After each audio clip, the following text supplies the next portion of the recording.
ഇവിടുത്തെ ജനങ്ങൾ രണ്ട് വിധം ജനങ്ങളാണുള്ളത്. ഒന്ന് ബ്രാഹ്മണരും ഒന്ന് അബ്രാഹ്മണരും. അബ്രാഹ്മണരായ സമൂഹത്തെ ബ്രാഹ്മണർ സിവിലൈസ് ചെയ്തെടുത്തു. അങ്ങനെ ഇന്ന് കാണുന്ന കേരളത്തിൻ്റെ വളർന്ന, നമ്മളെല്ലാവരും അഭിമാനിക്കുന്ന ഒരു കേരളത്തിൻ്റെ വളർന്നൊരു സമൂഹമുണ്ടല്ലോ, സംസ്കാരമുണ്ടല്ലോ, അത് ബ്രാഹ്മണരുടെ സംഭാവനയാണ്. ഇപ്പോൾ നമുക്ക് ഏതൊരു ഘോഷയാത്ര കാണുമ്പോഴും തെയ്യം ഒരു പ്രധാനപ്പെട്ട കേരളത്തിൻ്റെ സ്വത്തുമായിട്ട് വളർന്നിട്ടുണ്ട്. കുറേയധികം വലിയ മൂവുകൾ ലോവർ കാസ്റ്റിൻ്റെ അകത്തു നിന്നും ഒക്കെ നടന്നതിൻ്റെ ഭാഗമായിട്ടാണ് കഥകളിയുടെയൊക്കെ സ്ഥാനത്തേക്ക് നമ്മൾ തെയ്യം ഒക്കെ ഒരു നമ്മളുടെ കേരള ദേശീയതയുടെ സിമ്പലായിട്ട് മാറിയിട്ടുള്ളത്. ഈ റിച്വൽസൊക്കെ ശ്രീലങ്കയിൽ വളരെ സ്ട്രോങ് ആണ് കേട്ടോ. നമുക്ക് ശ്രീലങ്കയായിട്ടുള്ള കണക്ഷൻസ് പറയാൻ താല്പര്യമില്ല, കാരണം അതൊരു ബുദ്ധമതവുമായി ബന്ധപ്പെട്ട് കിടക്കുന്നതുകൊണ്ട് നമ്മൾ കൂടുതലും അസോസിയേറ്റ് ചെയ്യാൻ ആഗ്രഹിക്കുന്നത് തിരുവനന്തപുരം വരെ, ഗോകർണ മുതൽക്ക് കന്യാകുമാരി വരെ നീളുന്ന ഒരു പ്രത്യേക ജോഗ്രഫിയാണ്. അപ്പുറത്തേക്ക് ഇപ്പുറത്തേക്ക് നമുക്ക് കണക്ഷൻ ഇല്ല. ആ കണക്ഷൻ പറഞ്ഞു കഴിഞ്ഞാൽ നമ്മൾ ഉണ്ടാക്കി വെച്ചിട്ടുള്ള ഈ ബ്രാഹ്മണ്യ സിസ്റ്റം മുഴുവൻ തകർന്നു പോകും. കേരളത്തിൻ്റെ സാംസ്കാരിക ചരിത്രത്തെക്കുറിച്ച് നിലവിലുള്ള നമ്മൾ പറയുന്ന കേരളത്തിൻ്റെതായിട്ടുള്ള സ്വത്വം, കേരളത്തിൻ്റെ ജിയോഗ്രഫി, കാസർഗോഡ് നിന്ന് തിരുവനന്തപുരം വരെ നീളുന്ന ഒരു ജിയോഗ്രഫിയാണ് നമുക്ക് കേരളത്തിനുള്ളത്. വെള്ളപ്പൊക്കം വന്നപ്പോൾ മാത്രമാണ് മലയും കടലും മാത്രമാണ് എന്ന് നമ്മൾ റിയലൈസ് ചെയ്യുന്നത്. അതുവരെയും കാസർഗോഡ് മുതൽക്ക് ഇങ്ങോട്ടേക്ക് ബ്രാഹ്മണർ കുടിയേറിയ ബ്രാഹ്മിൺ സെറ്റിൽമെൻറ്റിൻ്റെ ഒരു ബേസിക് ജിയോഗ്രഫിയാണ് കേരളത്തിനുണ്ടായിരുന്നത്. മറ്റൊന്ന് ഭാഷയാണ്. നമ്മളുടെ സ്വത്വം എന്ന് പറയുന്നത് ഭാഷയാണ്. ഈ ഭാഷ കേരളത്തിന് ബ്രാഹ്മണർ സംഭാവന ചെയ്തതാണ് എന്നാണ് നിലവിലെ ധാരണ. അങ്ങനെ ഭാഷയാവട്ടെ, കേരളത്തിൻ്റെ ജോഗ്രഫി ആവട്ടെ, ഇവിടുത്തെ ജനങ്ങളാവട്ടെ, ഇവിടുത്തെ ജനങ്ങൾ രണ്ട് വിധം ജനങ്ങളാണുള്ളത്. ഒന്ന് ബ്രാഹ്മണരും ഒന്ന് അബ്രാഹ്മണരും. അബ്രാഹ്മണരായ സമൂഹത്തെ ബ്രാഹ്മണർ സിവിലൈസ് ചെയ്തെടുത്തു.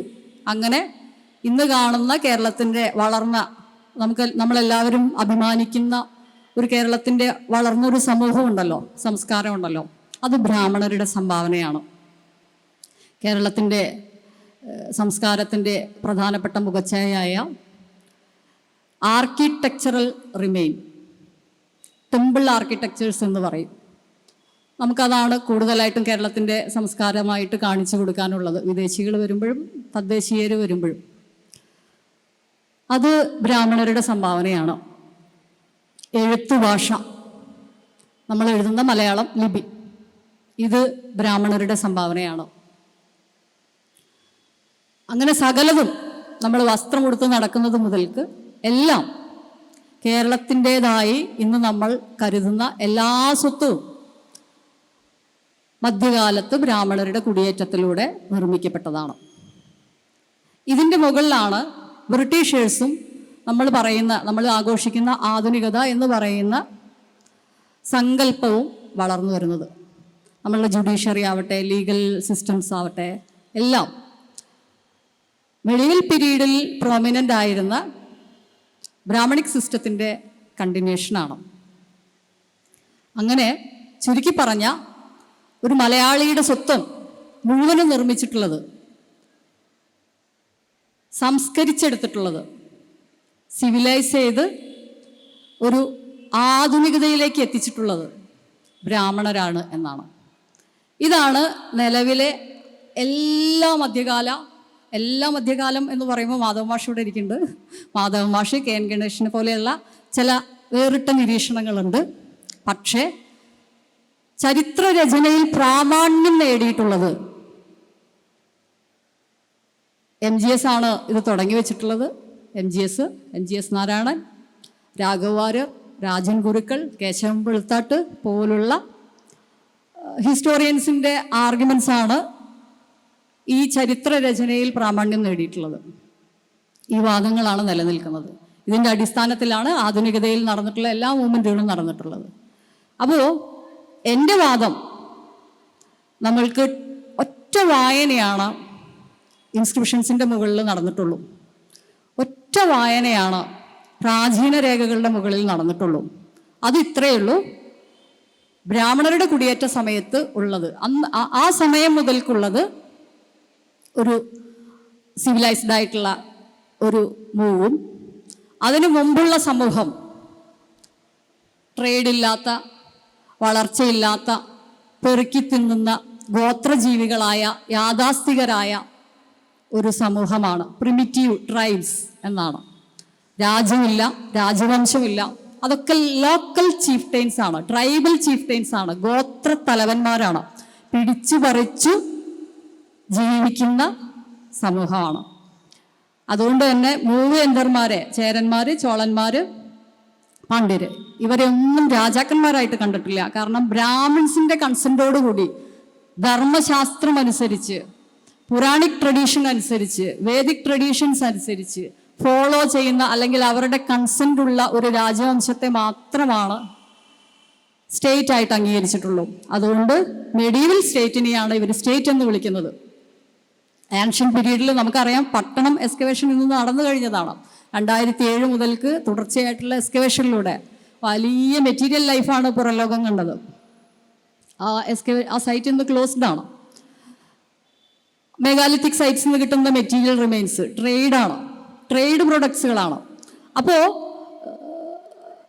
നമുക്ക് 3rd സെഞ്ചുറി BC മുതൽക്ക് തന്നെ ഗ്രീക്കുകാരും റോമക്കാരും ചൈനക്കാരും അറബ്സും കൊളോണിയൽ പീരീഡ് വരെ കണ്ടിന്യൂസ് ആയിട്ടുള്ള ട്രേഡേഴ്സ് ഇവിടെ വന്നിട്ടുണ്ട്. ഇവരുടെ ഡോക്യുമെന്റ്സ് ഒക്കെ നമുക്ക് സഞ്ചാരികളാണ്, സഞ്ചാരികളുടെ രേഖയാണ്. ദേ ആർ നോട്ട്, അവർ സഞ്ചാരികളല്ല, ദേ ആർ ട്രേഡേഴ്സ്. ചിലപ്പോൾ റിലീജിയസ് മിഷണറി ഗ്രൂപ്പ്സ് ആയിരിക്കാം, ബുദ്ധിസ്റ്റുകളാവാം, ജെയിൻസ് ആവാം, അറബ്സ് ആയിട്ടുള്ള, പക്ഷെ അവരെല്ലാവരും ട്രേഡേഴ്സാണ്. അപ്പോൾ വളരെ വേൾഡ് വൈഡ് ആയിട്ട് ഒരു നെറ്റ്വർക്ക് ട്രേഡിൻ്റെത് വളരെ സജീവമായിട്ടൊരു കാലത്തുണ്ടായിരുന്ന കാലത്തെക്കുറിച്ചാണ് ഗോത്രജീവികളാണ്, പെറുക്കിത്തീനികളാണ് എന്ന് പറഞ്ഞിട്ടുള്ളത്. കാരണം ആ കാലത്തെ രാജാവ് ബ്രാഹ്മിൺസിന്റെ കൺസെപ്റ്റ് അനുസരിച്ച് ഭരിച്ചവരല്ല, ബ്രാഹ്മിൺസിന്റെ സിവിലൈസ്ഡ് സിസ്റ്റത്തിനനുസരിച്ച് ട്രേഡ് നടത്തിയവരല്ല. തമിഴകത്തിൽ എഴുത്തുഭാഷയേ ഉണ്ടായിട്ടില്ല എന്നാണ് ഗുരുക്കൾ പറയുന്നത്. എഴുതാനേ അവർക്കറിയില്ല. നമ്മൾക്ക് കിട്ടുന്ന, തമിഴകത്തു നിന്ന് കിട്ടുന്ന ആദ്യത്തെ ഡോക്യുമെന്റ്സ് തമിഴ് ബ്രാഹ്മി സ്ക്രിപ്റ്റ് ആണ്. പിന്നീട് സംഘം ടെക്സ്റ്റുകളുണ്ട്, അത് ലേറ്ററായിട്ട് കമ്പയർ ചെയ്താണെങ്കിൽ പോലും തമിഴ് ഭാഷ, തമിഴ് സ്ക്രിപ്റ്റ് നമുക്ക് കിട്ടിയിട്ടുണ്ട്. ഇതൊന്നും ഭാഷയല്ല. ഭാഷ എന്താണ്? ബ്രാഹ്മിൺസിന്റെ സ്വാധീനത്തോട് കൂടിയിട്ട് ടെമ്പിൾസിലേക്ക് ഡൊണേറ്റ് ചെയ്യാൻ കൊടുത്ത ഒരു 6-7 നൂറ്റാണ്ട് മുതൽക്ക് ടെമ്പിൾ പ്രീസ്റ്റിന് ഡൊണേഷൻസ് നടത്തുന്നുണ്ട്. ആ ഡൊണേഷൻസിലേക്ക് കൊടുക്കുന്ന, പ്രീസ്റ്റിന് കൊടുക്കുന്ന ഇൻസ്ക്രിപ്ഷൻസ് ഉണ്ട്. അതാണ് തമിഴകത്തിന് എഴുതുഭാഷയുണ്ട് എന്ന് തെളിയിക്കാൻ വേണ്ട തെളിവായിട്ട് ഗുരുക്കൾ കാണുന്നത്. വളരെ ഇത് വായിച്ചിട്ട്, ഇതിനെക്കുറിച്ചിട്ട് MP ശങ്കുണ്ണി നായർ പറയുന്നത്, ഇത്രയേറെ ഡേറ്റയുള്ള മുസിരീസ് പേപ്പർസ് എന്ന് പറയുന്നത് ഇപ്പോൾ ഓസ്ട്രേലിയ യൂണിവേഴ്സിറ്റിയിൽ ഇരിക്കുകയാണ്. ആ പേപ്പർ ആൻഷ്യൻ പീരീഡിലെ ഇവിടുത്തെ കച്ചവടക്കാര് അലക്സാണ്ട്രിയയിലെ ഗ്രീക്ക് കച്ചവടക്കാരുമായിട്ട് നടത്തിയ അഗ്രിമെന്റിന്റെ പേപ്പറാണ്. ഇപ്പോൾ ഈജിപ്തിൽ നടന്ന എക്സ്കവേഷന്റെ റിപ്പോർട്ട് അനുസരിച്ച് കേരളത്തിൽ നിന്ന് പോയിട്ടുള്ള കോട്ടനാണ് കിട്ടിയിട്ടുള്ളത്. ഈജിപ്തിൽ നിന്ന് തമിഴ് ബ്രാഹ്മി സ്ക്രിപ്റ്റാണ് കിട്ടിയിട്ടുള്ളത്. ആൻഷ്യന്റ് ഈജിപ്റ്റാണ്, ബേണിക്ക ഒക്കെ പോലുള്ള സ്ഥലങ്ങളിൽ നിന്ന്.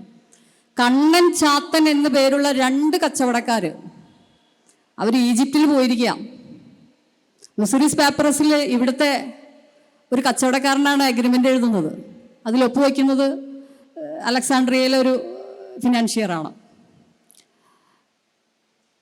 ഇവിടെ നിന്നുള്ള മെറ്റീരിയൽസ് നമുക്ക് ബാബിലോണിയയിൽ നിന്ന് കിട്ടുന്നു. ബ്രാഹ്മി സ്ക്രിപ്റ്റ് ഉത്തരേന്ത്യയിൽ നിന്ന് സൗത്ത് ഇന്ത്യയിലേക്ക് വന്നു എന്നാണ് നമ്മൾ കരുതുന്നത്. അതിൻ്റെ അഡാപ്റ്റേഷനാണ് തമിഴ് ബ്രാഹ്മി എന്നാണ് കരുതുന്നത്. അതിൻ്റെ വെല്ലുന്ന തെളിവുകൾ ഇപ്പോഴും നമുക്ക് കിട്ടുന്നു. ശ്രീലങ്കൻ ബ്രാഹ്മി ഇതിനേക്കാൾ പഴയതാണ് എന്നാണ് അനുരാധപുരത്തു നിന്നൊക്കെ കിട്ടിയിട്ടുള്ള ഡോക്യുമെന്റിലൂടെ വെളിപ്പെടുന്നത്. പുറന്തലിലെ, കീഴടിയിലെ ഒക്കെ എക്സ്കവേഷൻസിൽ നിന്ന് 6-7 നൂറ്റാണ്ട് പഴക്കമുള്ള സ്ക്രിപ്റ്റ് ആണെന്നാണ്.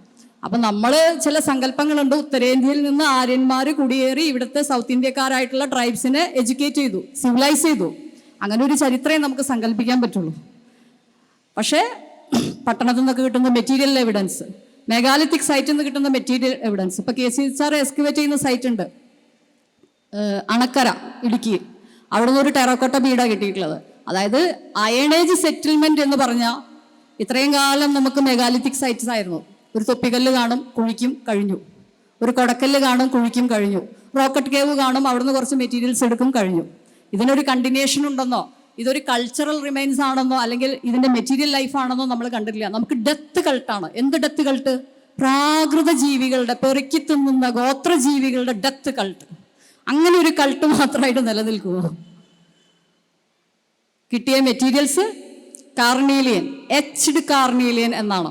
എന്ന് വെച്ച് കഴിഞ്ഞാൽ ബീഡ്സിന്റെ ചുവന്ന കളറിലുള്ള, മെറൂൺ കളറിലുള്ള ബീഡ്സിന്റെ മുകളിൽ വെള്ള വരച്ചിട്ടുള്ള, വെള്ള മഷി കൊണ്ട് വരച്ചിരിക്കുന്ന വെള്ള, അത് ചൂടാവുമ്പോൾ വെള്ള നിറമാവുന്നതാണെന്നാണ് പറയുന്നത്. ഇപ്പോഴും ആ മെറ്റീരിയൽ എന്താണെന്ന് നമുക്ക് കണ്ടുപിടിക്കാൻ കഴിഞ്ഞിട്ടില്ല. ഇതൊക്കെ വരുന്നത് പുറത്തുനിന്നാണ്. റൗലറ്റഡ് വെയർ ഇന്റേണൽ വെയർ ആണെന്നാണ് നമ്മൾ കരുതുന്നത്. ഇത്രയും ടെക്നോളജി നമുക്കുണ്ട്. നമ്മൾ കിട്ടുന്ന മെറ്റീരിയൽ ലൈഫ് വളരെ പ്രധാനപ്പെട്ടതാണ്. ഇതൊന്നും നമ്മളുടെ ചരിത്രരചനയുടെ ഭാഗമേ ആയിരുന്നില്ല. ബ്രാഹ്മിൺസിന്റെ കോൺട്രിബ്യൂഷനിൽ നിൽക്കുന്നത് എന്താണോ അത് മാത്രമാണ് നമ്മളുടെ സംസ്കാരം. ഇപ്പോൾ നമുക്ക് ഏതൊരു ഘോഷയാത്ര കാണുമ്പോഴും തെയ്യം ഒരു പ്രധാനപ്പെട്ട കേരളത്തിൻ്റെ സ്വത്തുമായിട്ട് വളർന്നിട്ടുണ്ട്. കുറേയധികം വലിയ മൂവുകൾ ലോവർ കാസ്റ്റിൻ്റെ അകത്തു നിന്നും ഒക്കെ നടന്നതിൻ്റെ ഭാഗമായിട്ടാണ് കഥകളിയുടെയൊക്കെ സ്ഥാനത്തേക്ക് നമ്മൾ തെയ്യം ഒക്കെ ഒരു നമ്മളുടെ കേരള ദേശീയതയുടെ സിമ്പലായിട്ട് മാറിയിട്ടുള്ളത്. അപ്പോൾ പറഞ്ഞു വരുന്ന കാര്യം, കലർപ്പുകളില്ലാത്ത ഒന്നും നമ്മൾക്ക് സാധിക്കില്ല. കലർപ്പുകളില്ലാത്ത ഒരു കൾച്ചറും നമുക്കൊരു കാലത്തുമില്ല. ആൻഷ്യൻ പീരീഡിൽ ഇപ്പം പറഞ്ഞു വരുന്നത് ഇതൊരു ഇൻഡിജിനസ് ആയിട്ടുള്ള ഒരു കൾച്ചറാണ് എന്നല്ല. 3rd സെഞ്ച്വറി BC മുതൽക്ക് തന്നെ നമ്മൾക്ക് കൊളോണിയൽ പീരീഡ് വരെ കണ്ടിന്യൂസ് ആയിട്ടുള്ള ട്രാൻസാക്ഷൻസ് നമുക്ക് ഉണ്ടായിരുന്നു, ട്രേഡേഴ്സായിട്ടും അല്ലാതെയൊക്കെ. ഈ ട്രാൻസാക്ഷനിലൂടെ വന്നിട്ടുള്ള ആളുകളാണ് ഇപ്പം നമ്മൾ കാണുന്ന മലയാളിയായിട്ട് രൂപപ്പെട്ടിട്ടുള്ളത്, ഇപ്പം കാണുന്ന നമ്മുടെ സംസ്കാരമായിട്ട് രൂപപ്പെട്ടിട്ടുള്ളത്. എല്ലാത്തിലും ഈ പഴയ കാലം മുതൽക്ക് ഇതുവരെയുള്ള നമ്മളുടെ തെയ്യമാവട്ടെ, തെറയാവട്ടെ, കഥകളിയാവട്ടെ, കൃഷ്ണനാട്ടമാവട്ടെ, കളമെഴുത്താവട്ടെ, എന്തും നമുക്ക് എടുത്തു നോക്കിക്കഴിഞ്ഞാൽ ഈ കാലം മുതൽക്ക്, ആൻഷ്യൻ പീരീഡ് മുതൽക്ക് മോഡേൺ പീരീഡ് വരെ, കൊളോണിയൽ പീരീഡ് വരെ നടന്ന സ്റ്റേറ്റിൻ്റെ ട്രാൻസാക്ഷൻസ് വളരെ കൃത്യമാണ്. പ്രത്യേകിച്ച് എക്കണോമിക് ട്രാൻസാക്ഷൻസ്, പല സംഗതികളും ട്രേഡിൻ്റെ പ്രൊഡക്ട്സ് ആണ്. അപ്പോൾ ഗോത്രജീവിതം എന്ന് കരുതി മാറ്റിവെച്ചിട്ടുള്ള, പെറുക്കിത്തീനികളുടെ ജീവിതം എന്ന് കരുതി പറഞ്ഞിട്ടുള്ള കൃത്യമായിട്ടുള്ള ജാതിവാദങ്ങളാണ്. ഞാൻ എഴുതിയിട്ടുള്ള എൻ്റെ ആദ്യത്തെ പുസ്തകം എൻ്റെ പഠനത്തിൻ്റെ ഹിസ്റ്റോറിയോഗ്രഫി പാർട്ട് മാത്രമാണ്. ഹിസ്റ്ററി ഞാൻ പറയാൻ പോകുന്ന കാര്യങ്ങൾ പിന്നീട് വരും. അപ്പോൾ ഞാൻ ആർഗ്യൂ ചെയ്യുന്നത്, ടെമ്പിൾ ഇൻസ്ക്രിപ്ഷൻസിനെ വായിച്ചിട്ടുള്ളത് ഈ ബ്രാഹ്മണിക് ഹിസ്റ്റോറിയൻസ്, കേരളോൽപ്പത്തി ഹിസ്റ്റോറിയൻസ് എന്നാണ് ഞാൻ അവരെ ഇൻട്രൊഡ്യൂസ് ചെയ്യാൻ ആഗ്രഹിക്കുന്നത്. ഈ കേരളോൽപ്പത്തി ചരിത്രകാരന്മാർ ഒറ്റ വായനയെ വായിച്ചിട്ടുള്ളൂ. കേരളോൽപ്പത്തിയിൽ എന്താണോ കാണുന്നത് അത് ആൻഷ്യൻ പീരീഡിലെ സോഴ്സിനെ, മെഡീവൽ പീരീഡിലെ സോഴ്സിനെ വെച്ച് അനലൈസ് ചെയ്യാൻ ശ്രമിച്ചു. കേരളോൽപ്പത്തിയിൽ ഗണമുണ്ട്. അപ്പോൾ ഗണം മെഡീവൽ 12ാം നൂറ്റാണ്ടിലെ 9ാം നൂറ്റാണ്ടിലെ ഇൻസ്ക്രിപ്ഷനിലെ ഗണം ഇതാണ്. കേരളോൽപ്പത്തിയിൽ സഭയുണ്ട്. കേരളോൽപ്പത്തിയിൽ 16 ഗ്രാമങ്ങളെ കുറിച്ചുള്ള റെഫറൻസ് ഇൻസ്ക്രിപ്ഷൻസിലുണ്ട്. അപ്പോൾ ഈ കേരളോൽപ്പത്തിയിൽ എന്താണോ കാണുന്നത് അതിനെ ജസ്റ്റിഫൈ ചെയ്യാൻ വേണ്ടിയിട്ട് സോഴ്സിന് റീഡ് ചെയ്യുന്ന രീതിശാസ്ത്രമാണ് നമുക്ക് ഇതുവരെ ഉണ്ടായിരുന്നത്. അത് ശരിയല്ല, അഹിസ്റ്റോറിക്കൽ ആയിട്ടുള്ള മെത്തേഡാണ് എന്നാണ് ഞാൻ ആർഗ്യൂ ചെയ്യുന്നത്. അപ്പോൾ ടെമ്പിൾ ഇൻസ്ക്രിപ്ഷൻസിൽ കാണുന്ന സൊസൈറ്റി പിന്നെ ഏതാണ്? ഇവരുടെ വാദം അനുസരിച്ച്, MGSൻ്റെയും ഗുരുക്കളുടെയും വെളുത്താട്ടിൻ്റെയും ഒക്കെ വാദം അനുസരിച്ച് ടെമ്പിൾ സൊസൈറ്റിയാണെന്നാണ് പറയുന്നത്. അതിനകത്തുള്ള ബ്രാഹ്മിൺസ് ഉണ്ട് എന്നല്ലാതെ, ബ്രാഹ്മണിക്കൽ ഗ്രൂപ്പിന് ഒരു സ്റ്റേറ്റിനകത്ത് സോവർണിറ്റി ഉണ്ട് എന്നല്ലാതെ അവരാണ് കേരളം ഭരിച്ചിരുന്നതെന്നോ ചേര രാജ്യത്തെ സ്ഥാപിച്ചതെന്നോ ചേര രാജാക്കന്മാരെ കൊണ്ടുവന്നതെന്നുള്ള ഒരു റെഫറൻസും ഹിസ്റ്റോറിക്കലി കേരളത്തിനകത്തുനിന്ന് കിട്ടിയിട്ടില്ല. ഇതിനകത്ത് കാണുന്ന പല ഗ്രൂപ്പുകളും അബ്രാഹ്മണിക്കലായിട്ടുള്ള ഗ്രൂപ്പാണ്. കൃത്യമായിട്ട് ടെമ്പിൾ ഇൻസ്ക്രിപ്ഷൻസിനെ നമ്മൾ അനലൈസ് ചെയ്യുകയാണെങ്കിൽ, അക്കോർഡിംഗ് ടു മീ, എൻ്റെ അഭിപ്രായത്തിൽ, വേറൊരാൾക്ക് വേറെ അഭിപ്രായം ഉണ്ടാവുമല്ലോ, എൻ്റെ അഭിപ്രായത്തിൽ ടെമ്പിൾ സൊസൈറ്റി, അതായത് ക്ഷേത്ര ജീവനക്കാരെ നിയന്ത്രിക്കുകയും ആക്രമിച്ച് കീഴടക്കി നാട് കടത്താനും ഒക്കെ വേണ്ടിയിട്ട് അവരെ കൺട്രോൾ ചെയ്യാൻ വേണ്ടിയിട്ട് ഉണ്ടാക്കിയിട്ടുള്ളതാണ് ടെമ്പിൾ ഇൻസ്ക്രിപ്ഷൻസ്. എല്ലാ ഇൻസ്ക്രിപ്ഷൻസും അങ്ങനെയാണ്. MGS നോക്കിയിട്ടുള്ള 150 ലിഖിതങ്ങളും ഞാൻ ടേബിൾ ചെയ്തിട്ടുണ്ട്. അതിൻ്റെ കണ്ടന്റ് എന്താണ് എന്നും ഇൻഡെക്സ് ചെയ്തിട്ടുണ്ട്. അപ്പോൾ എന്തിനാണ് ഈ ഗ്രൂപ്പിനെ നിയന്ത്രിക്കുന്നത് എന്ന് ചോദിച്ചു കഴിഞ്ഞാൽ പുതിയൊരു സിസ്റ്റം അവിടെ വരുന്നുണ്ട്, ആക്രമിച്ച് കീഴടക്കുക. അപ്പോൾ വയലൻസ് ഉണ്ടായിട്ടേ ഇല്ല എന്നാണ് ഇവരെല്ലാവരും പറഞ്ഞിരുന്നത്. വളരെ ഈസി ആയിട്ട്, കാരണം ഗോത്രജീവികളാണ്, പെറുക്കിത്തിന്നികളാണ്, ഭാഷ അറിയാത്തവരാണ്, എഴുതാൻ അറിയില്ല.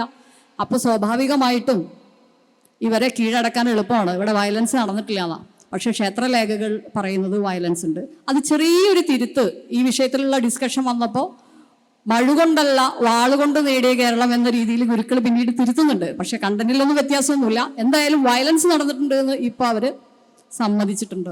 വയലൻസ് നമുക്ക് രേഖകളിൽ കാണാൻ പറ്റും. സംഘം കൃതികളിൽ പുലവര്, ഇന്ന് ബ്രാഹ്മണർക്ക് സമമായിട്ട് നമ്മൾ അനലൈസ് ചെയ്യുന്നതാണ്. പുലവരോട് സമമായിട്ട് പുലവരോടൊപ്പം തന്നെ പാട്ട് പാടുന്ന ഒരു പാണരാണെന്ന്. പാണരൊന്നും പാട്ടുകാരാണ്, ദേ ആർ മ്യൂസീഷ്യൻസ്. അപ്പോ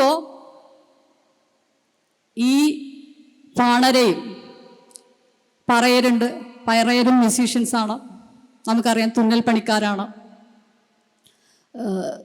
പിന്നെയുള്ളത് വേലര്, they are dancers, ritual dancers ആണ്. അവരും മ്യൂസീഷ്യൻസ് ആണ്. അപ്പൊ അവരെയൊക്കെ ഫണ്ട് ചെയ്യുന്ന ഒരു സ്റ്റേറ്റ്, അത് ചിലപ്പോൾ ട്രേഡ് ആയിരിക്കാം. ഏൻഷ്യൻ പീരീഡിൽ നമുക്ക് കൂടുതലും ട്രേഡാണ് കാണുന്നത്.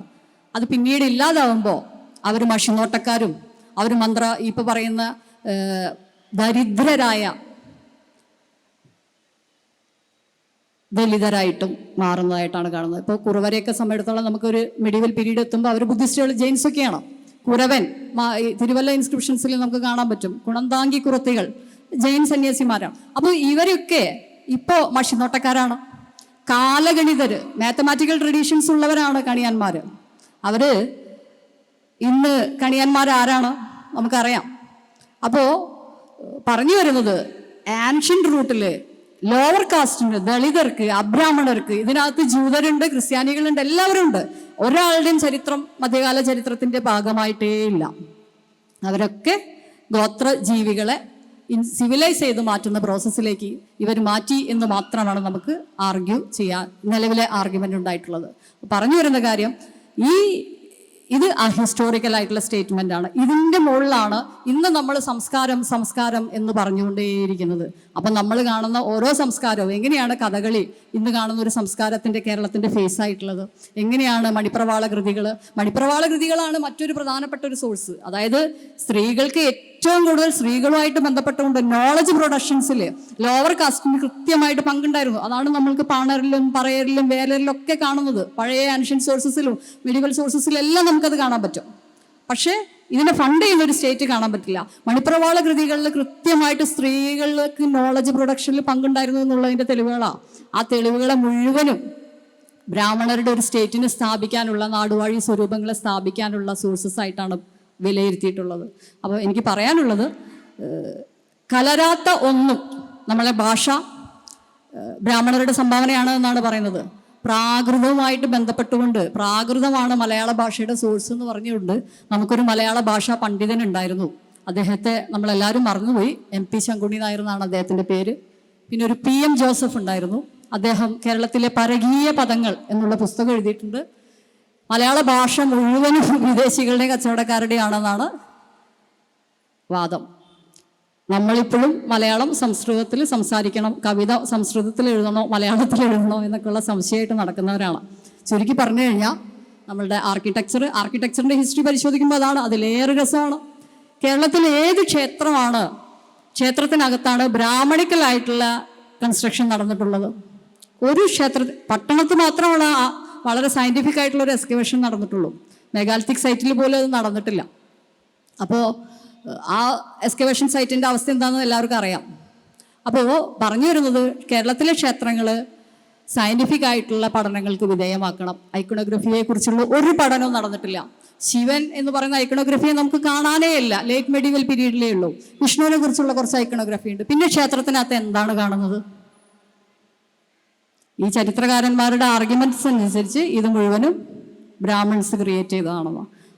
ക്ഷേത്രലിഖിതങ്ങളിൽ ബ്രാഹ്മണിക്കൽ റിച്വൽസ് ഉണ്ട് എന്നുള്ളതിൻ്റെ 2 or 3 രേഖകളുണ്ടാവും. ഒന്ന് തിരുവല്ലയിലെ സോമയാജി, പിന്നെ സുചീന്ദ്രത്തെ ഒരു യാഗം സോമയാജിനെയാന്ന് തോന്നുന്നു, സുചീന്ദ്രത്ത് യാഗം നടത്തുന്ന ബ്രാഹ്മിൺസിനെ പറ്റിയിട്ട്, വൈദിക ബ്രാഹ്മിൺസിനെ കുറിച്ചുള്ള സൂചന. അങ്ങനെയുള്ള 2-3 റെഫറൻസുകൾ ഒഴിച്ചു നിർത്തി കഴിഞ്ഞാൽ ബ്രാഹ്മണിക്കൽ റിച്വൽസ് കേരളത്തിലെ ക്ഷേത്രങ്ങളിൽ നടന്നു എന്നുള്ളതിന് ഒരു തെളിവുമില്ല.